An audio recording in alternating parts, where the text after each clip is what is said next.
ఓం సాయిరామ్. బాబా భక్తులందరికీ కూడా నమస్కారం అండి. అందరూ కూడా సుఖంగా సంతోషంగా ఎప్పుడూ కూడా ఆనందంగా ఉండాలి అని చెప్పి ఆ బాబాగారి తరపున నేను కూడా మనస్ఫూర్తిగా కోరుకుంటున్నాను. ఈరోజు బాబాగారు అందించే సందేశం ఏంటి అంటే కనుక, తల్లి ఇద్దరంటే ఇద్దరు, వామ్మో వీరు మామూలు వాళ్ళు కాదు, నీ జీవితానికి మెయిన్ విలన్లు వీళ్ళు.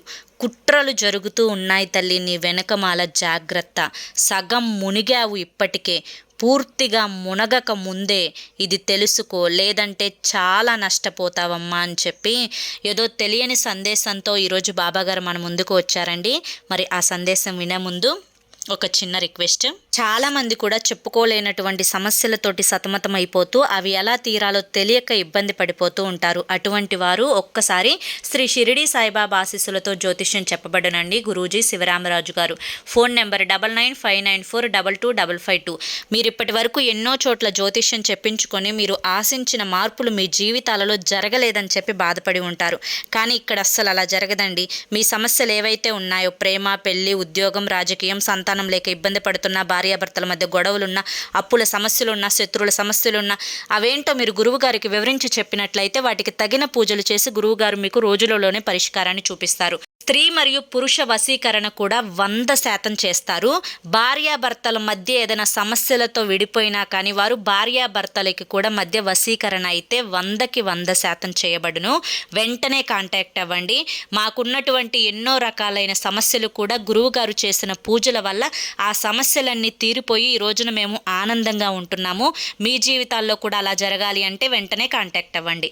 ఇక బాబాగారి యొక్క సందేశం విషయానికి వస్తే కనుక, తల్లి నీ జీవితంలో మెయిన్ విలన్లు ఎవరో తెలుసుకుంటే నిజంగా నువ్వు ఆశ్చర్యపోతావు. అసలు నీ వెనుక ఎన్ని కుట్రలు జరుగుతున్నాయో నీకు తెలుసా? ఇంకా అమాయకంగా ఉన్నావు అంటే ఆట ఆడించడానికి రెడీగా వాళ్ళు కాచుకొని కూర్చుని ఉన్నారు. వామ్మో వీరిద్దరైతే సామాన్యులు కాదు తల్లి. సగం మునిగావు ఇప్పటికే. పూర్తిగా మునగక ముందలే అన్ని విషయాలు నీకు తెలియాలి. ఈ విషయాలన్నీ కూడా తెలుసుకున్న తర్వాత ఇకపై నీ బాధ్యతగా నేను వదిలేస్తాను.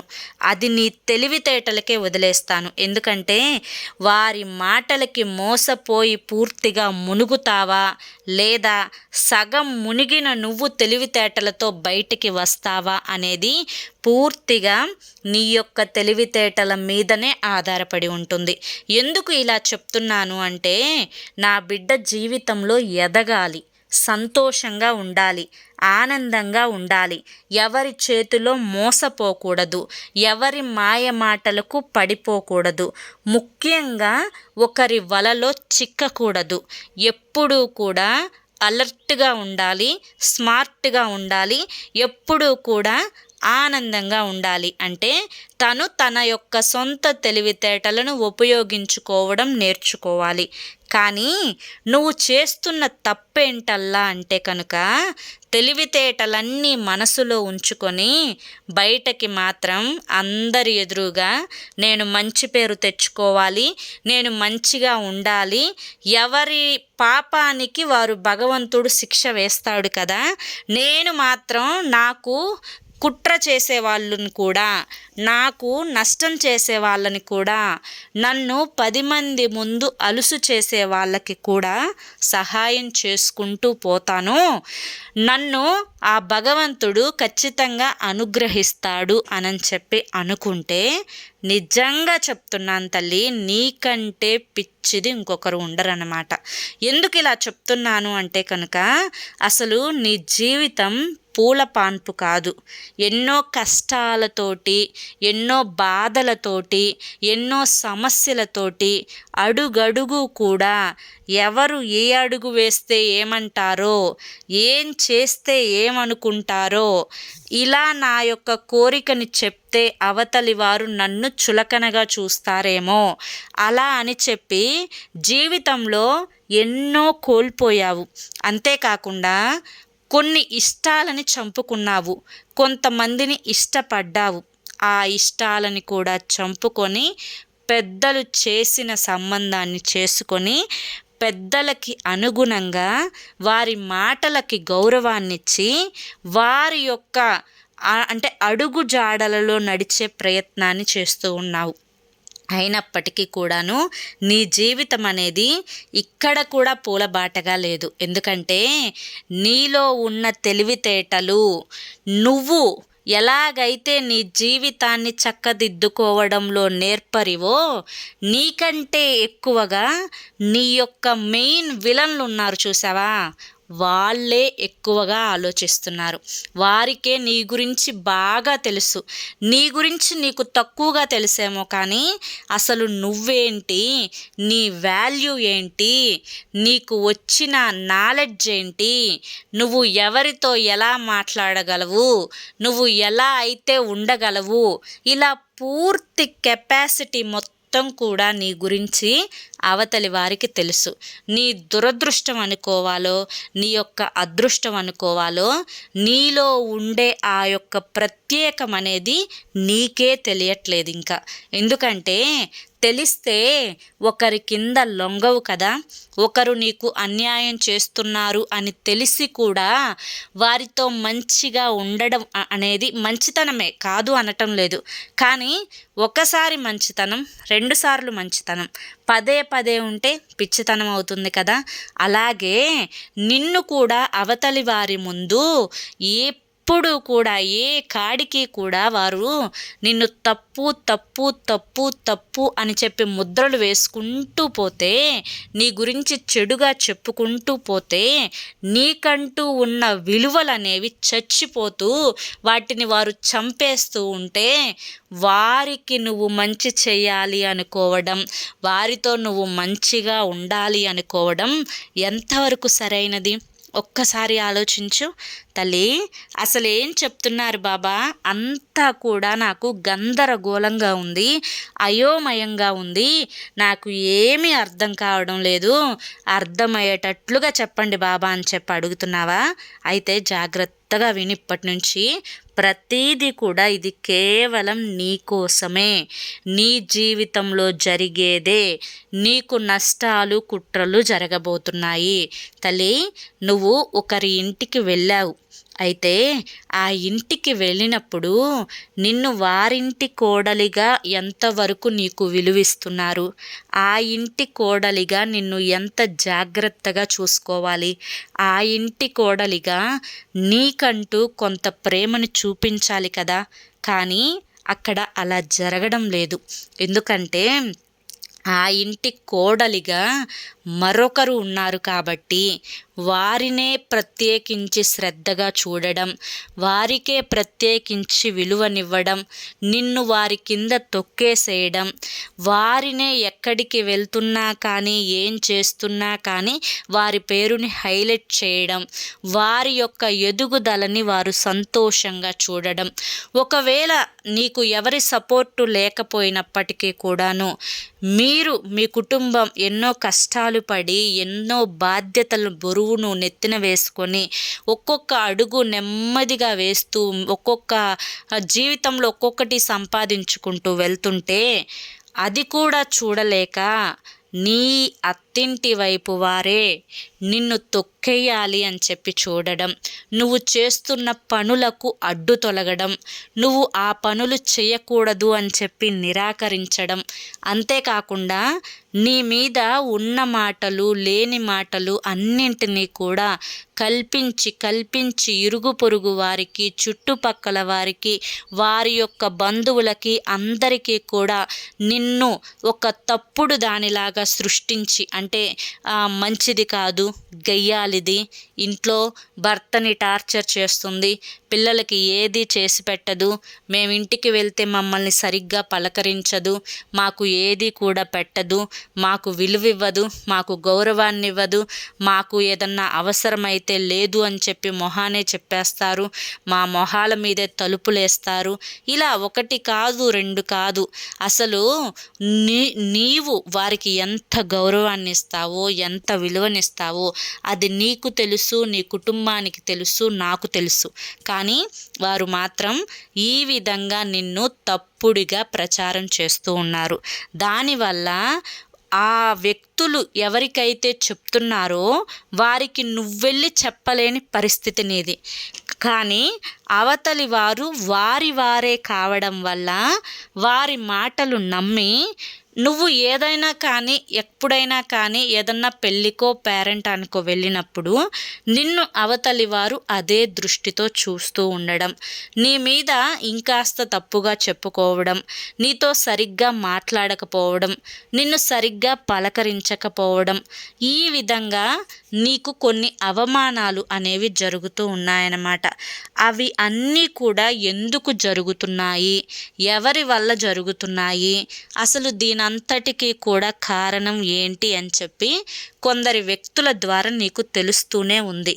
తెలిసినప్పటికీ కూడాను వారిని నువ్వు వెళ్ళి ధైర్యంగా అడిగి ప్రయత్నం చేయకుండా అవి ఏవి కూడా నీకు తెలియనట్లుగా అమాయకంగా నాకంటూ వీరు ముఖ్యం కదా, నా అత్తింటి వైపు వాళ్ళు నాకు లేకపోతే నన్ను ఎవరు విలువగా చూడరేమో, నా బిడ్డలని ఎవరు విలువగా చూడరేమో, నాకంటూ వీరు ఉంటేనే కదా ఒక గౌరవం, వారు చేసే తప్పులు వారు ఎలాగూ చేస్తూ ఉన్నారు, పోనీ నాకు అవసరమైనప్పుడు నాకు వీరు వచ్చి నిలబడితేనే కదా నాకంటూ, నా బిడ్డలకంటూ, నా కుటుంబానికంటూ, నా పుట్టింటి వైపు వాళ్ళ నుంచి కూడా నాకు కాస్త గౌరవం అనేది దక్కేది అని చెప్పి కేవలం ఈ యొక్క కొన్ని పాయింట్లు మనసులో పెట్టుకొని వారి కింద నువ్వు లొంగుతూ వస్తున్నావన్నమాట.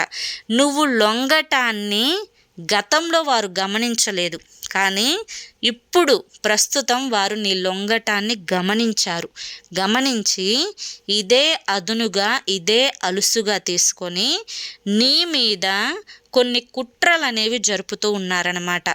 ఆ యొక్క లొంగటాన్ని గమనించిన వారు నిన్ను ఇంకా ఎలా లొంగదీయాలి, నీ ఒంటరితనం మీద ఎలా దెబ్బ కొట్టాలి, నిన్ను ఎలా పూర్తిగా మానసికంగా చంపేయాలి, అసలు నువ్వు ఒంటరిగా ఉంటే చూసి సంతోషపడాలి, అది చూసి ఆనందపడాలి. వారికి అదొక రకమైన సైకోతత్వం అన్నమాట. అది ఎవరో కాదు, నీ అత్తింటి వైపు ఉన్న వాళ్ళే. ఇద్దరి స్త్రీల వల్ల ఈ నష్టాలు అన్నీ కూడా జరుగుతూ ఉన్నాయి. ఒక రకంగా చెప్పాలి అంటే ఆ యొక్క బంధువులు ఎవరైతే ఉన్నారో నీ అత్తింటి వైపు వాళ్ళు, ఇక్కడ నేను అందరి గురించి చెప్పడం లేదు, కొంతమంది అత్తింటి వైపు వాళ్ళు చాలా ప్రేమగా చూసుకుంటారు, చాలా బాధ్యతగా చూసుకుంటారు, తమ కోడలు అంటే కూతురితో సమానంగా చూసుకునే వాళ్ళు కూడా ఉన్నారు, కొంతమంది బిడ్డల్ని ప్రాణంగా సాకుతారు. కానీ అందరి జీవితాలు అలా ఉండవు, కొందరి జీవితాలు వాటికి వ్యతిరేకంగా ఉంటాయి. ప్రతి ఆడపిల్ల కూడా తన అత్తింటికి అంటే పుట్టింటి నుంచి అత్తింటికి వెళ్ళేటప్పుడు కోటి ఆశలతోటి వెళ్తుంది.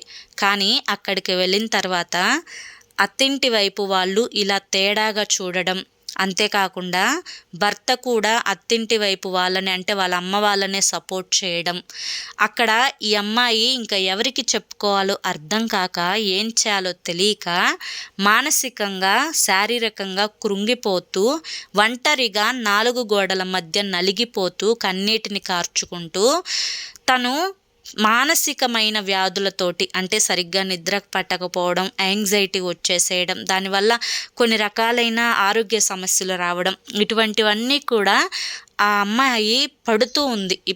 ఇవాల్టి రోజుల్లో చాలామంది కూడా అత్తింటి వైపు వాళ్ళు ఒకరిని ఒక రకంగా చూస్తే, అంటే ఇద్దరు కొడుకులు ఉంటే పెద్ద కొడుకు అంటే ఇష్టం ఉంటుంది, చిన్న కొడుకు అంటే ఇష్టం ఉండదు. మరికొంతమందికి చిన్న కొడుకు అంటే ఇష్టం ఉంటుంది, పెద్ద కొడుకు అంటే ఇష్టం ఉండదు. దాని కారణంగా ఇక్కడ కోడళ్ళు బలైపోతున్నారన్నమాట. అటువంటప్పుడు వారికి పెళ్లి చేయడం ఎందుకు, వారిని ఇలా వేరుగా చూడటం ఎందుకు, ఎక్కడి నుంచో వచ్చి ఇక్కడ ఏ చెయ్యని తప్పుకి ఒంటరిగా ఈ అమ్మాయికి ఎందుకు శిక్ష పడాలి, ఇవన్నీ ఆలోచించుకుంటూ ఉంటే నిజంగా తప్పుగా అనిపిస్తూ ఉంటుంది. కానీ ఇవన్నీ కూడా ఆ అమ్మాయి ఎదుర్కొనే తన జీవితం అంతా కూడా బ్రతకాల్సి వస్తుంది. తల్లి, అందుకే చెప్తున్నాను, నీ మీద కుట్రలు జరుగుతున్నాయి. దీనివల్ల నువ్వు జీవితాంతం ఏడవాల్సిన అవసరం లేదు, బాధపడాల్సిన అవసరం అంతకంటే లేదు. ఎందుకంటే ఇది నీ జీవితం. నీ జీవితం మీద పడి ఒకరు ఏడుస్తున్నారు అంటే నేను ఎప్పుడూ చెప్పే విధంగా మళ్ళీ ఇప్పుడు చెప్తున్నాను, నీలో ఏదో ప్రత్యేకత అనేది దాగి ఉంది, దాన్ని గుర్తించు. నువ్వు నువ్వు ధైర్యంగా ఇండిపెండెంట్గా ఉండగలను అని చెప్పి అవతలి వారికి తెలిసేలా చెయ్యి. వారు లేకపోయినా కూడా నేను బ్రతకగలను, దాని గురించి నాకు ఏమాత్రం ఆలోచన లేదు, అసలు నా దృష్టిలో వాళ్ళకంటూ ఒక స్థానం కానీ ఒక స్థాయి కానీ లేదు అన్నట్లుగా వాళ్ళ దగ్గర నువ్వు ప్రవర్తించు. అలాగే నీకంటూ ఒక ప్రత్యేకమైన గుర్తింపును తెచ్చుకునే ప్రయత్నం చెయ్యి. అదేవిధంగా నీ యొక్క సమస్యల మీద యుద్ధం చెయ్యి. ఇది నీ జీవితం. ఈ జీవితం నువ్వు ప్రతి క్షణం కూడా ఆనందంగా ఆస్వాదించాలి, ప్రతి క్షణం కూడా సంతోషంగా గడపాలి. ఇలా ఎప్పుడూ కూడా ఎవరి గురించో ఆలోచించుకుంటూ నీ జీవితమంతా కేవలం వారి కోసమే పుట్టానా అన్నట్లుగా జీవితం గడిచిపోతూ ఉంటే, వెనక్కి తిరిగి చూసుకుంటే నీ జీవితంలో పూర్తిగా వారి ఆలోచనలే ఉంటాయి. కాబట్టి తెలుసుకునే ప్రయత్నం చెయ్యి. తెలుసుకొని నీవు, నీ బిడ్డలు, నీ భర్త లేదా నీ యొక్క పిల్లలు, వారి భవిష్యత్ ఏంటి, ముందు ప్రత్యేకించి నిన్ను నువ్వు శ్రద్ధగా చూసుకోవడం, నిన్ను నువ్వు ప్రేమించుకోవడం, టైంకి తినడం, టైంకి పడుకోవడం, ఇండిపెండెంట్గా బ్రతకడం, నీకంటూ నీ యొక్క పుట్టింటి వైపు వాళ్ళ నుంచి ఎవరైతే నిన్ను ఇష్టంగా భావిస్తారో వారితో కొంత టైంని స్పెండ్ చేయడం, నీ ఆరోగ్యాన్ని నువ్వు చక్కగా చూసుకోవడం, హ్యాపీగా ఉండే చక్కగా కాసేపు టీవీ పెట్టుకొని చూడ, ఇట్లా చేసుకుంటూ ఆ యొక్క మనసుని డైవర్ట్ చేసుకుంటే వారు చూసి నిన్ను అనుకోవాలి, అబ్బా మేం లేకపోయినా ఇంత కూడా ఆలోచన లేకుండా బ్రతికేస్తుంది, ఇక మేము అమ్మాయిని లేదా అబ్బాయిని మేమేం చేయలేము, మేమెన్ని చేసినా కూడా అమ్మాయికి ఇంత కూడా పడదు అని చెప్పి అవతలి వారికి తెలియాలన్నమాట. అలా తెలిసేలా నీ ప్రవర్తన ఉండాలి. అంతేకాకుండా వారు అవసరాలకి నీ దగ్గరికి వచ్చినప్పుడు గతంలో వారు చేసిన తప్పులని గుచ్చి వారిని నువ్వు ఖచ్చితంగా ఇలా చేశావు, నేను నీకేం అన్యాయం చేశాను అని చెప్పి నా మీద ఇలా చెప్తున్నావు అందరికీ అని నీ మనసులో కొన్ని ఉంటాయి కదా, అడగాలి అనుకున్నవి, వాటిని డైరెక్ట్గా అడిగేసేసాయి. అలా అడిగేస్తేనే నీకంటూ ఒక ప్రత్యేకమైన గుర్తింపు అనేది వారిలో ఉంటుంది. లేకుంటే మేము ఎన్ని చెప్పినా, మేము ఎన్ని చేసినా తను ఎప్పుడూ కూడా అలాగే ఉంటుంది, వెళ్తే చక్కగా మాట్లాడుతుంది, అమ్మాయికి ఏం తెలీదు, పిచ్చిది, తిక్కల్ది అని చెప్పి అనుకుంటారనమాట. దానివల్ల కూడా నీకు కొంత నష్టమే జరుగుతుంది. కాబట్టి తెలుసుకొని నీ తెలివితేటలను బయట పెట్టి ఎవరితో ఎలా ఉండాలో, ఎలా మాట్లాడాలో ఇప్పటికైనా కూడా గ్రహించి, ఎవరైనా నీతో చెడుగా ఉంటే వారికి నువ్వు మంచి చేయాల్సిన అవసరం లేదు. ఇది నీ జీవితం కాబట్టి నువ్వు సంతోషంగా ఉండాలి. రోజు చక్కగా ఉదయాన్నే నిద్ర లెగవటం, ఇంటి పనులు చూసుకోవడం, టైంకి వండుకోవడం, టైంకి తినడం, చక్కగా టైంకి రెస్ట్ తీసుకోవడం, టైంకి పడుకోవడం, రోజు కాసేపు ధ్యానం చేసుకోవడం, ఒక అరగంట సేపు ఏదన్నా ఎక్సర్సైజ్ కానీ, యోగా కానీ, వాకింగ్ కానీ, ఇటువంటివన్నీ చేసుకుంటూ ఉండడం, నీకు ఇష్టమైన వాళ్ళతో మాట్లాడడం, నీ ఆరోగ్యాన్ని చక్కగా చూసుకోవడం. ఈ రోజుల్లో ఎవరికి వారు ఎంత రాసుకున్నా, ఎంత పూసుకున్నా, ఎవడికి రోగం వస్తే ఎవడి జేబులో డబ్బులు వాళ్ళే తీసుకొని వాడుకోవాలి. అలా అని చెప్పి ఒకరి మీద ఒకరు వాళ్ళు కార్చుకుంటున్నారు, ఒకరినొకరు ప్రేమగా ఉంటున్నారు అని చెప్పి చివరికి డబ్బు దగ్గర వచ్చేసరికి వాళ్ళు కూడా దూరమే. కాబట్టి ఇటువంటి సత్యాలన్నీ కూడా గ్రహించి జీవితాన్ని ఎలా అడుగు ముందుకు వేసుకుంటూ ఆనందంగా ఉండాలి అనే వాటి గురించి శ్రద్ధ పెట్టి కాస్త ఆ యొక్క మెయిన్ స్త్రీ విలన్లు ఎవరైతే ఉన్నారో నీ జీవితంలో వారిని మాత్రం వారి ఆట కట్టించాలి తెలివిగా. వారిని మాత్రం ఎంత దూరంగా పెట్టాలో అంత దూరంగా పెట్టేసేయాలి. వారిని మాత్రం ఎప్పుడూ కూడా నమ్మకూడదు.